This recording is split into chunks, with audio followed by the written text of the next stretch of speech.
Salut à tous, alors aujourd'hui je vous amène dans le poumon vert du Maroc, la forêt d'Ifrane.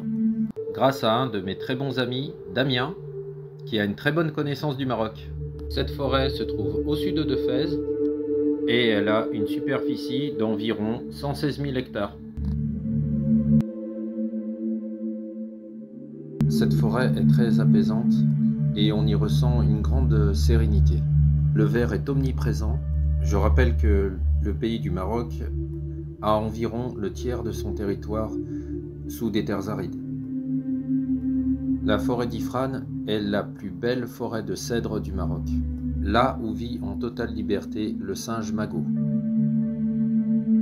Ils sont très malins et on peut leur donner à manger facilement car ils se laissent approcher par l'homme. Ces singes sont joueurs et pacifiques et sont l'âme de la forêt d'Ifrane.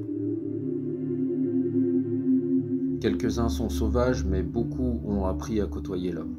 Et c'est la principale attraction touristique de la forêt d'Ifrane.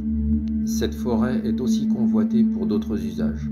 On peut y retrouver des immenses troupeaux de moutons qui viennent paître ici. Au fond des vallées, les oueds ont permis la culture de quelques champs et quelques vergers.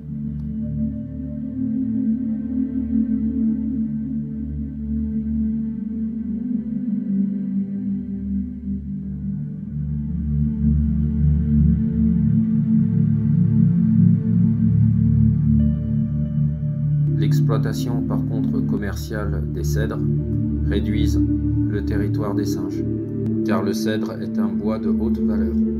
Auparavant, il y avait beaucoup d'animaux sauvages, comme les hyènes, le loup, le renard, et c'était un peu dangereux de se promener dans la forêt d'Ifrane. Tous ces animaux vivaient ici, mais ils ont été repoussés par les bruits des engins mécaniques. D'ailleurs, vous pouvez retrouver à Ifrane une impressionnante sculpture, la sculpture d'un lion, mesurant 7 mètres de long, 2 mètres de haut et 1,50 m de large. Il aurait été réalisé en 1932 et aurait été sculpté par Monsieur Moreau, qui était un professeur de dessin du lycée Courant de Rabat.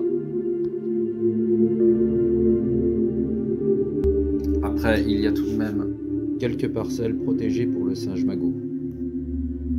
Voilà, c'est un endroit très fascinant et bien sûr j'espère qu'il y restera. À bientôt.